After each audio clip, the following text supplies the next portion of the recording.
Trouble in my neighborhood didn't start with a shouting match or a busted door. It started with the kind of slow, quiet war that only a homeowners association can wage. From the first week I moved in, Miriam Cole, the self-appointed queen of the board, had her eye on me. My property was squared away like a barracks inspection.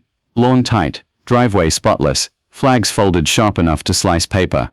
But what she couldn't stand was my garage, or more precisely, what she thought I kept inside.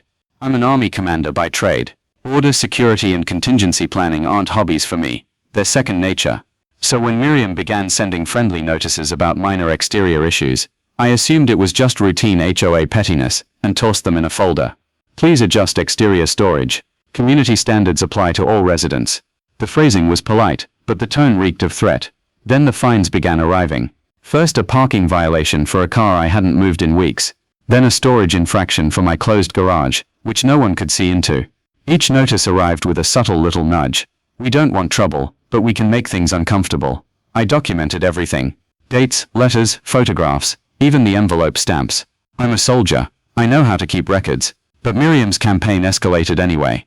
One morning I stepped outside to find my windshield spiderwebbed, 2 tires slashed, and a scrap of paper scrawled with a childish threat.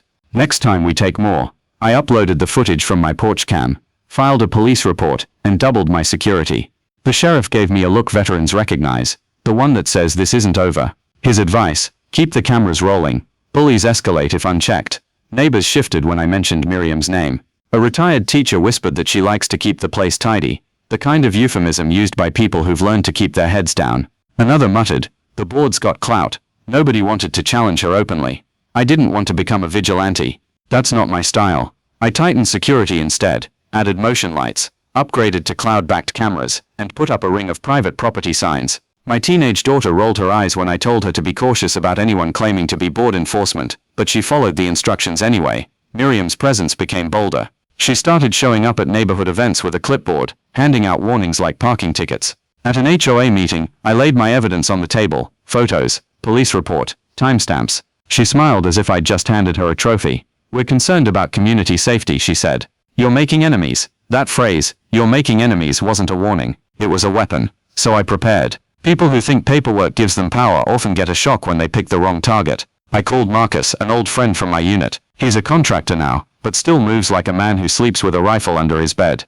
Not because I expected a gunfight, because I knew some things are better faced with a trusted pair of eyes. We walked the property together, repositioned cameras, tested blind spots. Marcus insisted on adding a hidden feed, pointed squarely at the garage door, and a second one covering the alley. We joked about living in a spy movie. Humor kept the tension from swallowing us whole. I believed cameras and a level head would be enough. I was wrong. It was a Saturday morning. Marcus and I were in the kitchen, coffee mugs in hand, reviewing the new feeds. A dull thunk echoed from the garage, metal on metal, like someone forcing a door. I froze. Marcus looked up at the monitor. 4 men in reflective vests moved across the screen with purpose, shadows pooling at the lip of my garage. Their vests bore the words, HOA enforcement, in block letters. Cheap badges hung from their necks like Halloween props, but the tools in their hands, crowbars, bolt cutters, were real. Without a word, I went upstairs, opened the small safe, and drew 2 pistols I keep for emergencies. I slid one into my waistband, kept the other in my palm but hidden behind my back. Marcus caught my eye and nodded once. We moved toward the garage together, deliberate, silent, like stepping back into deployment. The metallic grinding grew louder, steel on steel, pry bar against the doorframe.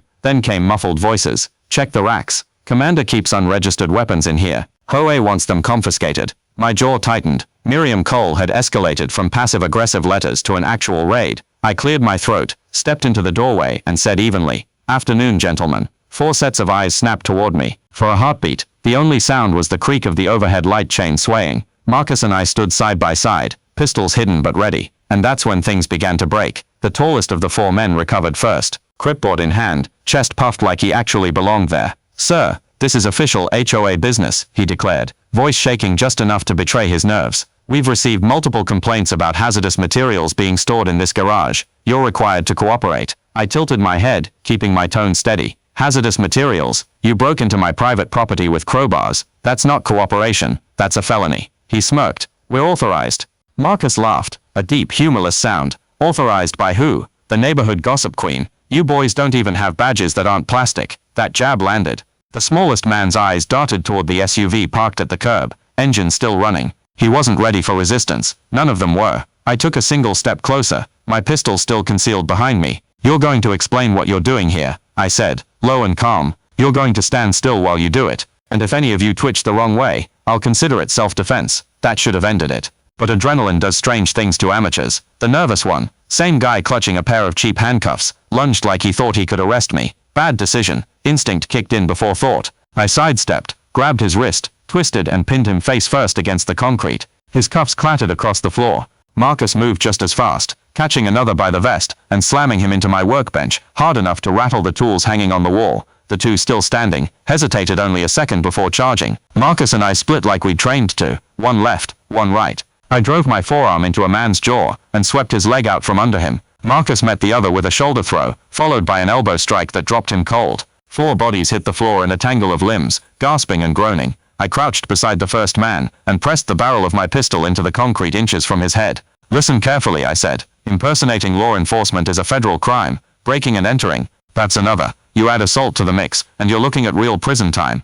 Their leader stammered. We were following orders. Miriam said you were a threat. She said to confiscate the guns before you hurt someone." There it was, the name that had been shadowing every step of this mess. Miriam Cole. She hadn't just weaponized paperwork, she'd organized an illegal raid. I holstered my weapon but kept my stance sharp. "Marcus," I said, "call it in." He already had his phone out. The moment he mentioned 4 armed impersonators in custody, the dispatcher sent every available deputy our way. The 4 men looked at each other, weighing their odds of running. They didn't get far. Marcus had already kicked the crowbars aside, and I stood between them and the exit. We waited. Sirens rose in the distance, building like thunder. When the deputies burst through the garage door, they stopped cold at the sight. 4 men sprawled on the floor, reflective vests reading HOA enforcement, bolt cutters scattered, and 2 veterans standing watch. The senior deputy stepped forward. "Everyone stay still, hands visible." Marcus raised his palms. "All good, officer. These 4 broke into private property, assaulted the homeowner, and claimed HOA authority." It took minutes to sort through the chaos, but the evidence spoke for itself.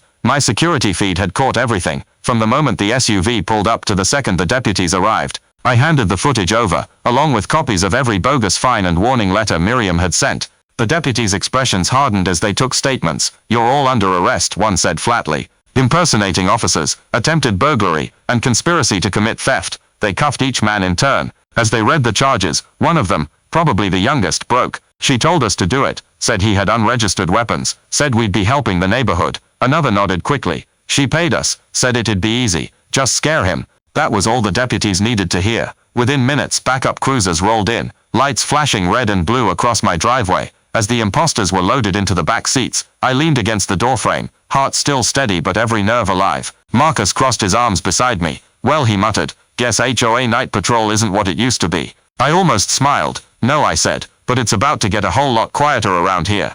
The deputies thanked me for my cooperation, asked me to email the footage, and told me the investigation would widen. "If your HOA president's behind this," one deputy said, "we'll find out soon enough." When the cruisers pulled away, I looked at Marcus, the adrenaline drained, leaving that cold, hollow, calm soldier's know well. "She's not done," Marcus said quietly. "Women like that, when you embarrass them, they come back harder." He was right. And though the garage was finally quiet, I had the feeling the real war hadn't even started. By morning, everyone on the street knew what had happened. 4 fake HOA officers, hauled off in cuffs, patrol lights flashing all night. It was impossible to hide. Whispers spread faster than the news itself. The sheriff called before noon. "Commander," he said, "it's official. We traced everything to Miriam Cole. She sent the messages, gave the orders, and told those men exactly what to seize." I didn't bother to act surprised. "I figured as much," I said. An hour later, squad cars rolled back through the neighborhood. Miriam tried to act composed, still dressed like she was attending a board meeting, clipboard in hand.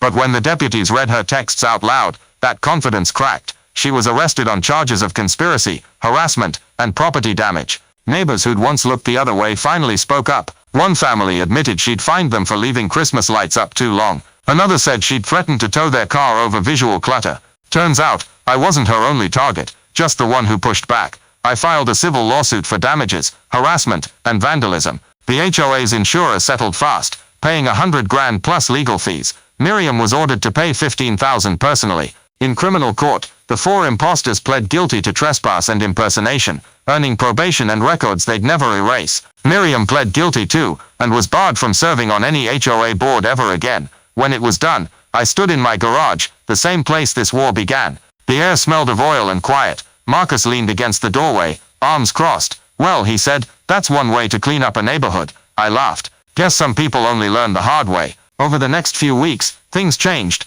The HOA was restructured, new elections held, and rules rewritten with real oversight. Neighbors started greeting each other again. The fear was gone. Miriam's house sold quickly. No one waved goodbye. One evening I sat on my porch, the street calm and still. For the first time in months, it felt like peace. I pulled out my phone and hit record. Sometimes, I said, the biggest battles don't happen overseas. They happen right in your driveway. Stand your ground, stay calm, and remember discipline always wins. I smiled, ended the clip, and leaned back in my chair. The camera stayed on, the lights stayed bright, but for once, there was nothing left to guard against. The fight was over, and home finally felt like home again. Everyone said it was over. But truth is, some battles never end. They just go underground. A week after Miriam's arrest, I reviewed old footage for my report. That's when I noticed it. In the reflection of a car window, a figure watching from across the street. Same build as one of the men we arrested, but this time he wasn't wearing a vest. He was smiling. I paused the frame,